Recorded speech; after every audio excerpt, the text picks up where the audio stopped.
أعوذ بالله من الشيطان الرجيم.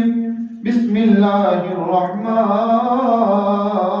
الرحيم.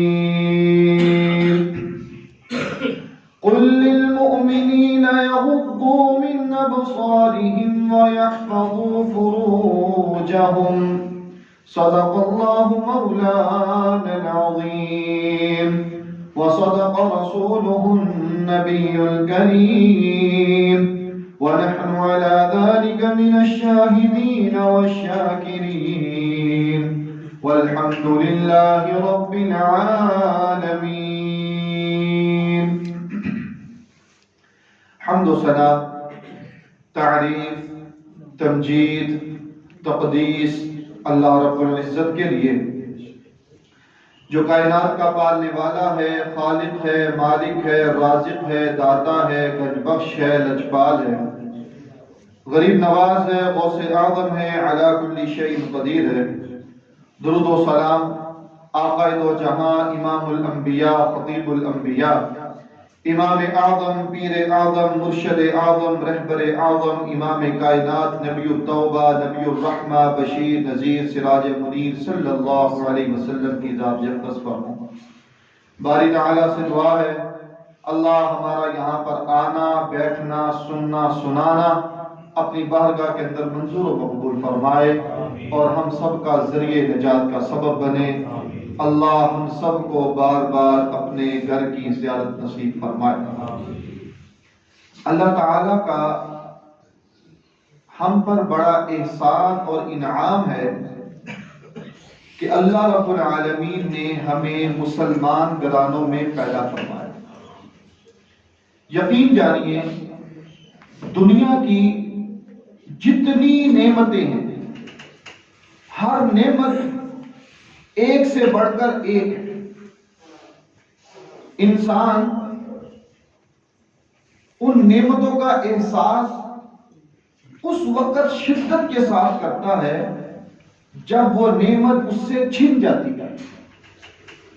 لیکن اللہ رب العالمین کی عطا کردہ نعمتوں میں سے سب سے بڑی نعمت یہ ہے کہ اللہ رب العالمین جس کو مسلمان اسلام جیسی دولت سے، اسلام جیسی نعمت سے نواز دے، اور اسلام کے ساتھ ساتھ عقیدہ توحید اور دین کی سمجھ، یہ بہت بڑی نعمت ہے، بہت بڑی نعمت ہے. اسلام اللہ نے عطا کیا، مسلمان ہمارے رب نے ہمیں بنایا. میرے اللہ نے اسلام میں بڑی خیر رکھی ہے اور اس خیر میں سب سے بڑی خوبی جو ہے وہ حیا ہے. اسلام کی سب سے بڑی خوبی جو ہے اس کا نام حیا ہے. رسول اللہ صلی اللہ علیہ وسلم کی حدیث ہے، آپ صلی اللہ علیہ وسلم نے فرمایا ان لکل دین خلقا، ہر مذہب میں، ہر دین میں کچھ اخلاقیات ہوتی ہیں اور خلق الاسلامی الحیا. آپ نے فرمایا کہ اسلام اس میں سب سے عظیم خوبی یہ ہے کہ انسان کے اندر حیا پیدا ہو جائے. اسلام اس میں سب سے بڑی عظیم چیز جو ہے وہ یہی ہے کہ انسان اپنے اندر حیا کو، غیرت کو پیدا کر لے. یہ بہت بڑی چیز ہے. حیا دو چیزوں سے ہوتی ہے، دو طرح کی ہوتی ہے. ایک اللہ رب العالمین سے حیا اور دوسرے نمبر پر دنیا والوں سے حیا. یہ دونوں حیا جو ہیں میرے اللہ کو بہت پسند ہے، بہت پسند ہے. اللہ سے حیا کیسے؟ اللہ سے حیا، اللہ کی ذات، اللہ کی بڑائی، اللہ کے احسانات، اللہ کی رحمتیں، اللہ کے عذاب، ان کا تصور جو ہے وہ اپنے دل میں بٹھا کر اللہ سے ڈرتے ہوئے اپنے آپ کو گناہ سے بچانا، یہ اللہ سے حیا ہے۔ یہ ہمارا وجود، یہ ہمارے ہاتھ، یہ ہمارے پاؤں، یہ ہماری آنکھیں، یہ ہماری زبان، یہ ہمارا دل اس بات کو سمجھے کہ ہم جو کر رہے ہیں یہ گناہ کا کام ہے، یہ برا کام ہے، ہمارے رب نے ہمیں اس سے منع کیا ہے، لہذا ہم نے یہ نہیں کرنی۔ جب انسان کے اندر یہ چیز پیدا ہو جائے گی تو گویا کہ ایسا انسان اللہ سے حیا کرتا ہے۔ نبی علیہ السلام نے فرمایا، اے میرے صحابہ، استحیو استحیو، اللہ سے حیا کرو، ایسا حیا جیسا حیا کرنے کا حق ہے۔ صحابہ نے فرمایا، نستحیی، ہم تو سب حیا کرتے ہیں، الحمدللہ، اللہ کا احسان ہے، شکر ہے، تمام تعریفیں اللہ کی ہیں، ہم تو اللہ کا حیا کرتے ہیں۔ نبی علیہ السلام نے فرمایا، اے میرے صحابہ، تم حیا کا مطلب ابھی سمجھے ہی نہیں۔ حیا کا مطلب یہ ہے کہ جب تم کوئی کام کرنے لگو، جب تم کوئی فعل کرنے لگو تو تمہارا وجود وہ کام کرنے لگے تو تمہیں احساس ہو، تمہیں یہ بات تمہارے ذہن میں آئے کہ یہ کام میرے رب کو پسند ہے اور یہ کام میرے رب کو پسند نہیں ہے۔ اور یہ بات انسان کے وجود میں، انسان کے ذہن میں، دل و دماغ میں تب آتی ہے جب انسان کو آخرت کی فکر ہوتی ہے، جب انسان اس بات کو سمجھا لے، اپنے وجود میں یہ بات بٹھا لے کہ یہ میرا وجود میرا اپنا نہیں ہے، ایک دن آئے گا کہ یہ میرا وجود مٹ جائے گا، میرا وجود ختم ہو جائے گا، ایک وقت آئے گا کہ دنیا میں میرا نام لینے والا کوئی نہیں ہوگا، ایک وقت آئے گا کہ یہ ہاتھ جس سے میں غلط کام کیا کرتا تھا، ایک وہ وقت آئے گا کہ یہ زبان جس سے میں لوگوں کے دلوں کو دکھایا کرتا تھا، ایک وہ وقت آئے گا کہ یہ میرے پاؤں جن سے چل کر میں لوگوں کے ظلم سہتا اور کرتا تھا، آج ایک وقت آئے گا کہ سب کچھ ختم ہو جائے گا، اس کا نام لینے والا کوئی نہیں ہوگا، صرف اللہ باقی رہے گا، صرف میرے رب کا وجود باقی رہے گا۔ جب یہ احساس، جب یہ منصب اور جب یہ نظریہ، جب یہ بات ہمارے دل و دماغ میں بیٹھے گی تب پھر ہم اللہ سے حیا کرنے والے بن جائیں گے۔ اللہ سے حیا کا مطلب یہ ہے کہ ہمارا دل گناہ سے بچے، ہمارا وجود، ہمارے خیالات اس بات پر آمادہ کرے کہ اللہ کے بندے تو غلط کام کر رہا ہے، اس برے فعل سے، برے کام سے بچ جا، یہ دنیا یہ عارضی ہے، یہ زندگی ختم ہو جانے والی ہے، یہاں ایک سفر ہے جو طے کرنا ہے اور سب نے جانا ہے۔ جب یہ بات ہمارے ذہنوں میں آئے گی تو یقیناً اللہ کا حیا، اللہ سے حیا ہمارے اندر پیدا ہو جائے گا۔ آج ہم دنیا والوں سے حیا کرتے ہیں، ایک حیا اللہ سے اور دوسرا حیا دنیا والوں سے۔ دنیا والوں سے حیا کیا ہے کہ دنیا کے سامنے کوئی گالم گلوچ نہیں دینی، دنیا کے سامنے فحش گوئی نہیں کرنی، دنیا کے سامنے برہنہ نہیں ہونا، دنیا والوں کے سامنے غلط ویڈیوز اور غلط چیزیں جو ہیں ان کے سامنے شیئر نہیں کرنی، یہ دنیا والوں سے حیا ہے۔ غیرت تمہارے اندر ہو کہ یہ حلال اور یہ حرام ہے، میں نے حرام کاموں کو آگے نہیں پھیلانا کیونکہ میرے رب نے مجھے روکا ہے، میرے رب نے مجھے پابند کیا ہے، لہذا میں یہ کام نہیں کروں گا، یہ عمل نہیں کروں گا۔ یہ دنیا والوں سے حیا ہے۔ رسول اللہ صلی اللہ علیہ وسلم کی حدیث، جب آپ نے صحابہ کو یہ حکم دیا کہ اللہ سے حیا کرو اس طرح جس طرح حیا کرنے کا حق ہے، صحابہ نے کہا کہ ہم سب حیا کرتے ہیں. جب آپ نے فرمایا صحابہ متوجہ ہوئے. ایک صحابی نے کہا یا رسول اللہ صلی اللہ علیہ وسلم مجھے کوئی وصیت کیجئے, مجھے کوئی نصیحت کیجئے. آپ صلی اللہ علیہ وسلم نے فرمایا تم اللہ سے ایسے حیا کرو جس طرح تم اپنے علاقے کے سب سے بڑے انسان سے حیا کرتے ہو. کیا مطلب؟ جب انسان کوئی غلط کام کر رہا ہو اور سامنے سے کوئی بزرگ آ جائے, کوئی عالم دین آ جائے, تو انسان اپنی جگہ چھوڑنے کے لیے تیار ہو جاتا ہے. وہ کہتا ہے کہ میں یہاں سے چلا جاؤں. کوئی انسان گالیاں دے رہا ہو, اس کے سامنے اس کا باپ آ جائے تو وہ یا تو خاموش ہو جائے گا یا تو وہ بھاگ جائے گا. کوئی انسان سگریٹ پی رہا ہو, کوئی بڑا انسان آ جائے, یا تو وہ سگریٹ پھینک دے گا یا چھپا لے گا یا وہ وہاں سے چلا جائے گا. آپ صلی اللہ علیہ وسلم نے فرمایا کہ اللہ زیادہ حقدار ہے کہ اس سے حیا کیا جائے. اللہ زیادہ حقدار ہے کہ اللہ سے حیا کیا جائے. یہ گناہ سے بچنا, تمہارے ذہن میں یہ بات ہو کہ میرا رب مجھے دیکھ رہا ہے, میرے رب نے مجھے منع کیا ہے, میں نے اس برے کام سے بچنا ہے. جب یہ تصور ہمارے ذہنوں میں آئے گا تو اللہ سے حیا ہمارے اندر پیدا ہو جائے گا. اللہ کا حیا ہمارے اندر جب آ گیا تو ہماری کامیابی ہی کامیابی ہے. اللہ تعالیٰ نے قرآن مجید فرقان حمید میں ہمیں باحیا رہنے کا حکم دیا ہے کہ لوگوں باحیا رہو, غیرت مند بن کے جیو, بے غیرت نہ بنو اور بے حیائی کے کاموں سے بچ جاؤ. بے حیائی کے قریب نہیں جانا, بے حیائی سے بچ جاؤ.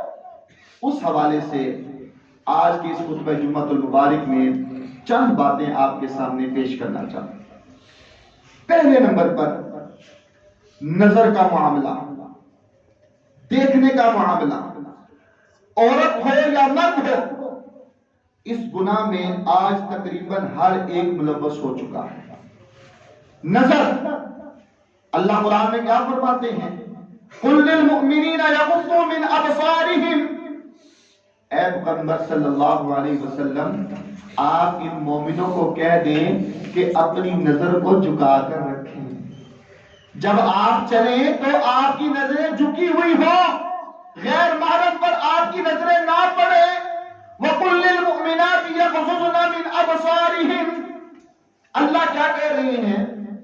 اے پیغمبر صلی اللہ علیہ وسلم, ان مومنہ عورتوں سے کہہ دیں کہ اپنی نظروں کو جھکا کر چلا کریں. اب میں نے اور آپ نے اپنی زندگی کی طرف جائزہ لینا ہے کہ ہم بازاروں میں جاتے ہیں, ہم باہر نکلتے ہیں, کیا یہ حکم ہمارے ذہنوں میں نہیں ہے کہ یہ پیغام پیغمبر علیہ السلام کا ہمارے تک نہیں پہنچا؟ کیا ہم اس پر عمل کرتے ہیں کہ نہیں کرتے؟ کیا ہماری نظریں جو ہیں وہ جھکی ہوئی ہوتی ہیں کہ غیر محرم پر پڑتی ہیں؟ یہ ہم نے جائزہ لینا ہے. جب ہم اللہ کے حکم کی پاسداری کریں گے, اللہ کے حکم کو مانیں گے, تو اللہ سے حیا آئے گا, ہم باحیا بنیں گے, ہم غیرت مند بنیں گے, ہمارے اندر غیرت آئے گی. جب اللہ کی حدوں کو توڑیں گے, اللہ کے قانون کو توڑیں گے, اللہ کے قانون کی خلاف ورزی کریں گے, تو پھر ہم حیا دار نہیں ہو سکیں گے, پھر ہم باحیا نہیں بن سکیں گے. اگر ہم چاہتے ہیں کہ ہمارے اندر حیا آئے, اگر ہم چاہتے ہیں کہ ہم باحیا بن جائیں, اپنی نظروں کو جھکانا ہوگا, اپنی نظروں کو نیچے کرنا ہوگا. رسول اللہ صلی اللہ علیہ وسلم کی حدیث, جب آپ باہر نکلتے تو آپ کیسے چلتے تھے؟ تیز چلا کرتے تھے, تیز چلا کرتے تھے. اس کی حکمت کیا ہے؟ وجہ کیا ہے؟ جب انسان تیز چلتا ہے تو اس کی نظر اس کے قدموں کی طرف ہوتی ہے, نیچے ہوتی ہے, چلنے کی طرف اس کی توجہ ہوتی ہے. ترمذی کی روایت کے مطابق جب انسان چلتا ہے اس کی نظر نیچے ہوتی ہے. آپ مثال دیتے ہیں کہ آپ ایک انسان پہاڑ کے اوپر ہو اور وہ پہاڑ سے نیچے آ رہا ہے, تو اس کی نظریں اپنے قدموں کی طرف ہوں گی، نہ وہ دائیں دیکھے گا نہ وہ بائیں دیکھے گا، کیونکہ وہ نیچے آ رہا ہے اور جھکا ہوا ہوتا ہے تاکہ وہ آرام سے نیچے اتر جائے۔ پیغمبر علیہ السلام بھی جھک کر چلتے تھے، نہ ادھر دیکھتے تھے نہ ادھر دیکھتے تھے، تیزی کے ساتھ چلتے تھے۔ یہی پیغام اللہ نے دیا، یہی پیغام قرآن میں ہے، یہی پیغام نبی علیہ السلام نے ہمیں دیا کہ اے لوگو، جب تم باہر نکلو، جب تم جاؤ تو تمہاری نظریں ادھر ادھر نہ گھومیں، بلکہ تم اپنی نظروں کو جھکا کر جایا کرو۔ کتنے ہیں جو ہم اس پیغام کو مانتے ہیں؟ کتنے لوگ ہیں جو اس حکم کی پاسداری کر رہے ہیں؟ اب میں نے اور آپ نے دیکھنا ہے کہ آیا کہ ہم اس حکم کو مان رہے ہیں کہ ہم اس حکم کو چھوڑ رہے ہیں۔ اگر ہم چاہتے ہیں کہ غیرت ہمارے اندر آ جائے، اگر چاہتے ہیں کہ غیرت ہمارے گھروں میں آ جائے، تو پھر ہمیں چاہیے کہ ہم لوگ اپنی نظروں میں حیا پیدا کر لیں۔ مثال کے طور پر اللہ نے حکم دیا کہ غیر محرم کو آپ نے نہیں دیکھنا، اپنی نظروں کو جھکا کر رکھنا ہے۔ اگر بازار میں لوگ جو ہیں وہ کسی کی ماں بہن اور بیٹی جا رہی ہو تو اس کو دیکھ رہے ہوتے ہیں، لیکن وہ شخص جو کسی کی ماں بہن اور بیٹی کو دیکھ رہا ہوتا ہے، جب اس کو پتا چل جائے کہ یہ میرے قریبی عزیز کی ماں بہن اور بیٹی جا رہی ہے، یا اس کو یہ پتا چل جائے کہ یہ میرے کسی قریبی دوست کی ماں بہن اور بیٹی جا رہی ہے، تو وہ اپنی نظروں کو نیچا کر لیتا ہے، اپنی نظروں کو حیا سے نیچے کر لیتا ہے کہ یہ میرے قریبی عزیز کی ماں بہن بیٹی جا رہی ہے، یہ میرے دوست کی ماں بہن بیٹی جا رہی ہے۔ اللہ سب سے زیادہ حیا کے لائق ہے، سب سے زیادہ حقدار میرا رب ہے کہ اس سے حیا کیا جائے، اور اس کے حیا کا تقاضا یہ ہے کہ اپنی نظروں کو جھکایا جائے، اپنی نظروں کو نیچے کیا جائے۔ وہ ماں، وہ بہن، وہ بیٹی اپنی ہو، غیروں کی ہو، پرائی ہو، جس کی بھی ہو، شریعت نے قانون ایک بنا دیا کہ تمہاری نظریں نیچے ہونی چاہیے۔ ہمیں چاہیے کہ ہم اپنی نظروں کی حفاظت کریں۔ اگر ہم چاہتے ہیں کہ اگر ہم باحیا بنے، غیرت ہمارے اندر آ جائے، تو پھر ہمیں اپنے نظروں کی حفاظت کرنی ہوگی۔ دوسرا قانون جو آج کے اس جمعے کے حوالے سے بیان کرنا چاہتا ہوں وہ ہے عورت۔ وَقَرْنَ فِي بُيُوتِكُنَّ، عورت کا معنی کیا ہے؟ پردہ۔ عورت کا معنی کیا ہے؟ پردہ۔ لیکن بدقسمتی سے آج کی عورت جو ہے وہ بے حیائی اور فحاشی کو اپنا حق سمجھتی ہے۔ دوسرے معنوں میں آپ یہ سمجھ لیں کہ آج کی عورت اپنے لیے لفظ عورت استعمال ہی نہیں کرنا چاہتی۔ یہ عورت کا معنی پردہ ہے۔ آج کی عورت بے حیائی، فحاشی اور عریانی کو اپنا حق سمجھتی ہے۔ قرآن کہتا ہے کہ وَقَرْنَ فِي بُيُوتِكُنَّ، اللہ کہتے ہیں اے محمد صلی اللہ علیہ وسلم اپنی بیویوں کو کہہ دیں کہ اپنے گھروں میں بیٹھیں، اپنے گھروں میں بیٹھیں، اپنے گھروں میں رہیں۔ وَقَرْنَ فِي بُيُوتِكُنَّ، بغیر کسی ضرورت کے گھروں سے باہر نہ نکلیں، بغیر کسی ضرورت کے اپنے گھروں سے باہر نہ نکلیں۔ یہ قانون سب کے لیے ہے، یہ قانون قیامت تک کے لیے ہے، یہ قانون ہر عورت کے لیے ہے، یہ قانون سب کے لیے ہے، قرآن ہر ایک کے لیے ہے۔ قرآن کا فیصلہ ہے کہ وَقَرْنَ فِي بُيُوتِكُنَّ، سب چاہتے ہیں کہ حیادار بنے، سب چاہتے ہیں کہ باحیا بنے، سب چاہتے ہیں کہ غیرت مند بنے۔ قرآن کو قانون بتلا رہا ہے، اب آپ نے دیکھنا ہے، میں نے دیکھنا ہے کہ بننا کون چاہتا ہے۔ عورتوں کو بغیر کسی ضرورت کے گھر سے باہر نہیں نکالنا۔ اب کیا ہوتا ہے، ہماری مائیں، ہماری بہنیں، ہماری بیٹیاں جو ہیں بغیر کسی ضرورت کے بازاروں میں جاتی ہیں، سب کی جاتی ہیں۔ اب ہم کس کی بات کو مان رہے ہیں؟ رسول اللہ صلی اللہ علیہ وسلم کی وہ حدیث ہمیں اپنے ذہنوں میں بٹھانی چاہیے. آپ نے فرمایا تھا کہ جب عورت باہر جاتی ہے تو شیطان جو ہے اس عورت کو دنیا کے سامنے بڑا بنا سنوار کے پیش کرتا ہے. جب عورت گھر سے باہر جاتی ہے بغیر کسی ضرورت کے تو شیطان جو ہے وہ اس عورت کو دنیا والوں کے سامنے بڑا بنا سنوار کے پیش کرتا ہے. اور جب وہی عورت اپنے گھر کی چار دیواری میں رہتی ہے تو وہ اللہ کی رحمت کے سب سے زیادہ قریب ہوتی ہے، سب سے زیادہ قریب ہوتی ہے. لیکن آج اس مسلمانوں کے معاشرے کو کیا ہوا؟ آج اس مسلمانوں کی سوسائٹی کو کیا ہوا کہ شریعت نے کہا کہ حیا کو اپناؤ، با حیا بنو، اپنے گھروں میں رہو، اپنے گھروں میں قرار پکڑو.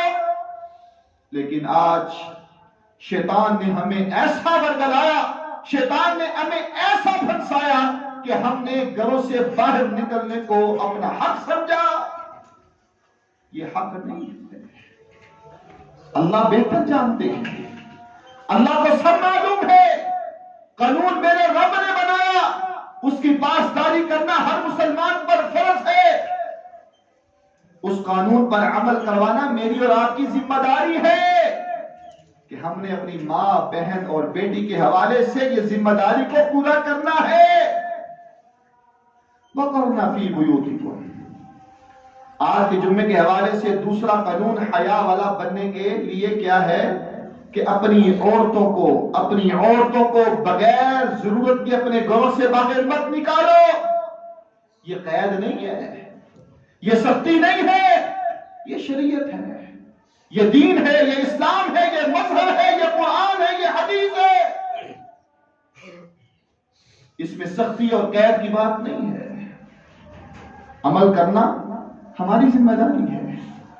معاشرہ اچھا سمجھے یا نہ سمجھے، معاشرہ تسلیم کرے یا نہ کرے، ہم نے تو دین کے مطابق چلنا ہے، کیونکہ ہم پابند ہیں رسول اللہ صلی اللہ علیہ وسلم کے. اللہ اور اس کے فرمان کے، اس کے آگے دنیا والوں کی چل سکتی نہیں. دنیا چھوٹتی ہے تو چھوٹ جائے. ہر انسان نے اپنی قبر میں جانا ہے، کوئی کسی کے ساتھ نہیں جانا. اللہ نے یہ نہیں کہنا کہ بتلا فلاں کا کیا بنا، نہیں. اللہ نے سوال کرنا ہے، بتلا تیری ماں، تیری بہن، تیری بیٹی، تیری بیوی بغیر ضرورت کے گھر سے باہر نکلی، کیا وجہ تھی؟ اگر اللہ نے پوچھ لیا تو میں اور آپ کیا جواب دیں گے؟ وَقَرْنَ فِي بُيُوتِكُنْ. قرآن کا حکم ہے، قرآن کا فیصلہ ہے کہ بغیر ضرورت کے اپنی عورتوں کو گھروں سے باہر نہ نکالیں. تیسرا قانون، تیسری بات آج کے خطبے کے حوالے سے، اب ضرورت پڑ جائے، ضرورت پیش آ جائے، عورت نے باہر جانا ہے تو پھر وہ کیا کرے گی؟ عورت پھر کیا کرے گی؟ اس نے جانا تو ہے، شریعت نے روکا نہیں. ضرورت پڑے تو جا سکتی ہے، لیکن بغیر ضرورت کے نہیں جانا. ضرورت پڑے تو جائے. پھر کیا کہا؟ وَلَا تَبَرَّجْنَ تَبَرُّجَ الْجَاهِلِيَّةِ الْأُولَىٰ. اب شریعت کی یہ بات کو سمجھے.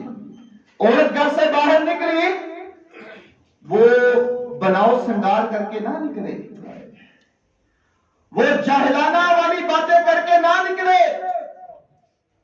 جہالت والی عورتوں کی طرح بناؤ سنگار کر کے اپنے گھروں سے باہر نہ نکلے. اللہ پھر کیسے نکلے؟ وَلَا يُبْدِينَ زِينَتَهُنَّ إِلَّا مَا ظَهَرَ مِنْهَا. وہ اپنے اوپر لمبی لمبی چادروں کو لپیٹ کر اپنے گھر سے باہر نکلے، اپنے جسم کو ڈھانپ کر، اپنے وجود کو چادروں سے چھپا کر پھر اپنے گھروں سے باہر نکلے. ذَلِكَ أَدْنَىٰ أَن يُعْرَفْنَ فَلَا يُؤْذَيْنَ.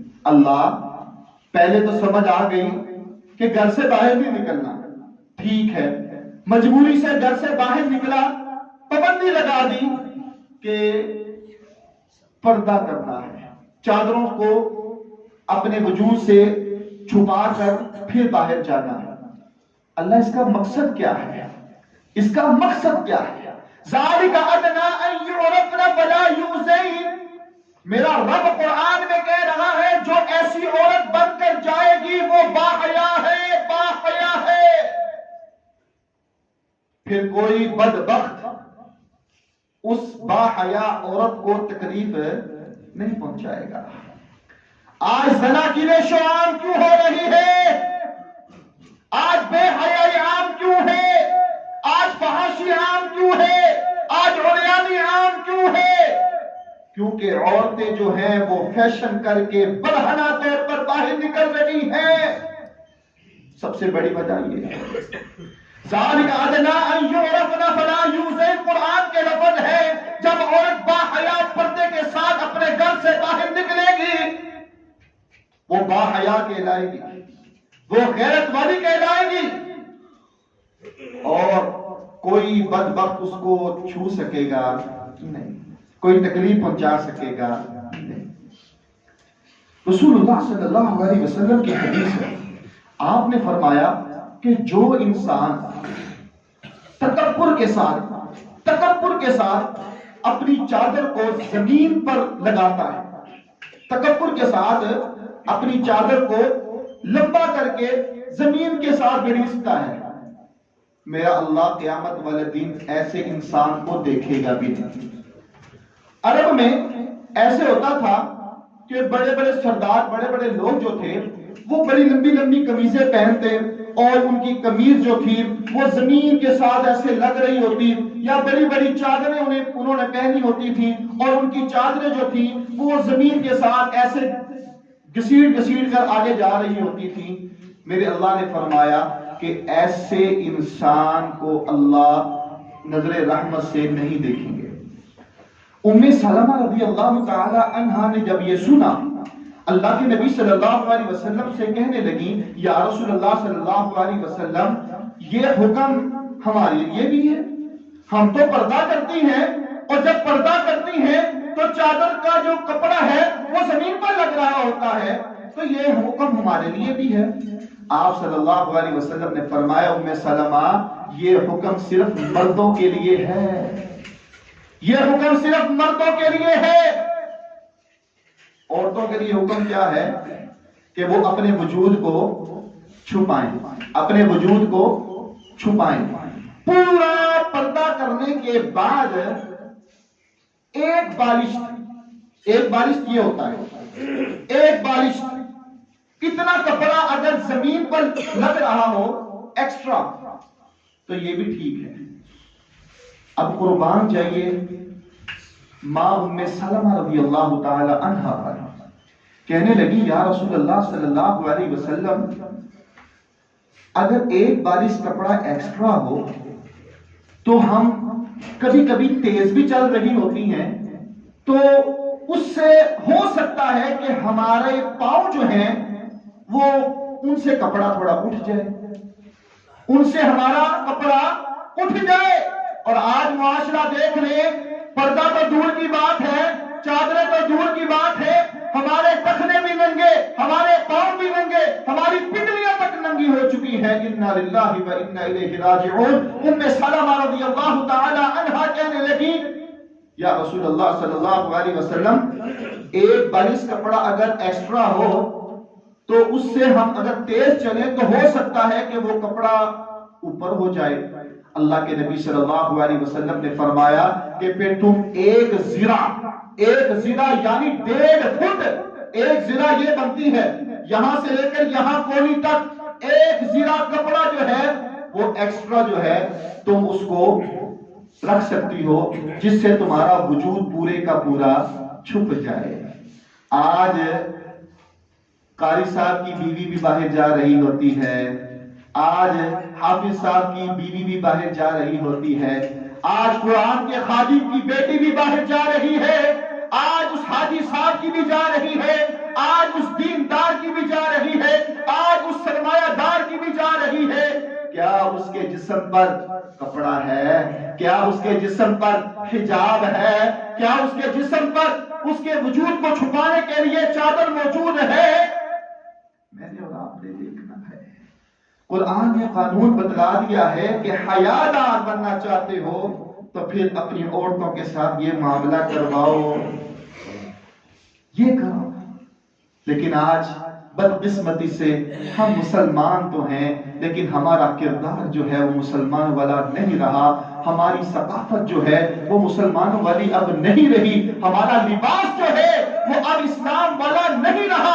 شریعت نے تو ہمیں بتلا دیا، ہم نے شریعت کو پس منظر چھوڑ دیا اور اپنی من مانی میں ہم چل پڑے۔ نتیجہ کیا ہے؟ ہم با حیا کی بجائے بے حیا بن گئے ہیں، ہم غیرت مند کی بجائے بے غیرت بن چکے ہیں، اور نتیجہ یہی ہے کہ ہم دنیا میں ذلیل و رسوا ہو رہے ہیں۔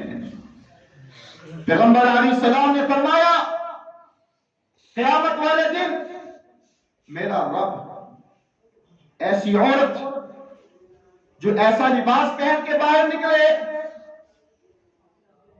جس سے اس کے جسم کے اعضاء نظر آتے ہیں، اس کے وجود کے خد و خال جو ہے وہ نظر آتے ہیں، ایسا لباس جو اس کے وجود کو چھپا نہیں رہا، اور اس نے اپنے بالوں کا جوڑا ایسا کیا ہوتا ہے جیسے اونٹ کی کوہان ہوتی ہے، لمبا جوڑا۔ پیغمبر علیہ السلام نے فرمایا کہ جو عورت ایسے بناؤ سنگار کر کے اپنے گھر سے باہر نکلتی ہے، اللہ رب العالمین قیامت والے دن ایسی عورت کو جہنم میں پھینکے گا۔ اچھا مجھے یہ بتائیں، کوئی شخص کسی کی بیٹی کو گالی دے یا کوئی انسان کسی کی ماں پر لعنت بھیجے تو اگلا انسان کو برداشت کر لے گا؟ کبھی بھی نہیں کرے گا۔ کوئی برداشت نہیں کرے گا کہ اس کی ماں کو، اس کی بہن کو، اس کی بیٹی پر لعنت کی جائے۔ پیغمبر علیہ السلام نے فرمایا کہ جو عورت بناؤ سنگار کر کے اپنے گھر سے باہر نکلتی ہے، اس کے وجود کے کپڑے نمایاں ہوتے ہیں، اس کے وجود کے اعضاء نمایاں ہوتے ہیں، پردہ نہیں کرتی، بالوں کا جوڑا بڑا ہوتا ہے، اونٹ کی کوہان کی طرح ہوتا ہے۔ آپ نے فرمایا اگر ایسی عورت نظر آئے تو اس پر لعنت بھیجو، کیونکہ یہ عورت لعنت کی مستحق ہے۔ یہاں پوچھا جانا ہے، سوال ہونا ہے، ہم نے اپنی اولاد کی تربیت کرنی ہے، ہم نے اپنی اولاد کے لیے ہم چاہتے ہیں کہ اچھے سے اچھا اس کو کھلائیں، اچھے سے اچھا پلائیں، اچھی بات ہے، لیکن اس کے ساتھ ساتھ اس کی تربیت پر بھی غور کریں کہ ہماری اولاد، ہماری بیٹی، ہماری بہن جو ہے وہ پڑھنے جاتی ہے، گھر سے باہر جاتی ہے، کیا وہ حجاب کے ساتھ جاتی ہے؟ اس نے غیر محرم مردوں میں جانا ہے؟ اس نے کو ایجوکیشن میں پڑھنا ہے؟ کیا وہ شریعت کے تقاضوں کو پورا کر رہی ہے کہ نہیں کر رہی؟ میں نے اور آپ نے دیکھنا ہے۔ یہ موضوع بڑا لمبا ہے۔ آخری بات جو ضروری سمجھتا ہوں وہ یہ ہے کہ رسول اللہ صلی اللہ علیہ وسلم نے فرمایا کہ عورت جو ہے وہ اپنے خاوند کے علاوہ خوشبو لگا کر باہر نہیں جا سکتی۔ آج ہمارے فنکشنوں میں دیکھ لیں، شادیوں میں دیکھ لیں، تقریبات میں دیکھ لیں کہ عورتوں نے بڑی بڑی خوشبوئیں لگائی ہوتی ہیں۔ یہ اللہ نے ہم سے سوال کرنا ہے۔ بیوی ناراض ہوتی ہے تو ہو جائے، بیٹی ناراض ہوتی ہے تو ہو جائے، بہن ناراض ہوتی ہے تو ہو جائے، آپ کا کام ہے کہ آپ اس پر عمل کروائیں۔ اب جو عورت خوشبو لگا کر باہر نکلے، پیغمبر علیہ السلام کی حدیث کے مطابق وہ عورت کیا ہے؟ زانیہ ہے۔ وہ عورت زانیہ ہے، زانیہ۔ اس کو کسی مرد نے نہیں چھوا۔ ابو ہریرہ رضی اللہ تعالی عنہ، وقت پورا ہو گیا، وہ حدیث، ابو ہریرہ رضی اللہ تعالی عنہ بڑی عمر کے ہو گئے، ایک عورت آگے جا رہی تھی، اس سے خوشبو آئی، کہا اللہ کی بندی رک جا، تیرے سے خوشبو آ رہی ہے، کہاں سے آ رہی ہو؟ مسجد سے آ رہی ہو؟ کہنے لگی جی میں مسجد سے آ رہی ہوں۔ کہا تم نے خوشبو لگائی؟ جی میں نے خوشبو لگائی۔ اب وہ عورت کہاں گئی تھی؟ مسجد میں گئی تھی، اچھے عمل کے لیے گئی تھی نا، اچھے کام کے لیے گئی تھی نا، اللہ کو منانے کے لیے گئی تھی نا۔ ابو ہریرہ رضی اللہ تعالی عنہ نے کہا ہے عورت سن لو، پیغمبر علیہ السلام کا فرمان تھا کہ اگر عورت خوشبو لگا کر باہر نکلے اور غیر محرم کے ناک تک اس کی خوشبو پہنچ جائے، وہ عورت زانیہ ہے، وہ عورت زانیہ ہے۔ اب ہماری ماں خوشبو لگا کر باہر نکلے، ہماری بیٹی خوشبو لگا کر باہر نکلے، ہماری بہن خوشبو لگا کر باہر نکلے، ہماری بیوی خوشبو لگا کر باہر نکلے اور غیر محرم لوگوں کی مجلسوں میں بیٹھے، ہماری غیرت کہاں ہے؟ اب ہم نے اپنا جائزہ لینا ہے۔ اللہ ہمیں حیا والا بنائے، غیرت مند بنائے اور غیرت مند مسلمان بنائے، شریعت کو تقاضوں کو پورا کرنے والا بنائے۔ اللہ ہمیں دین کی پاسداری کرنے والا بنائے۔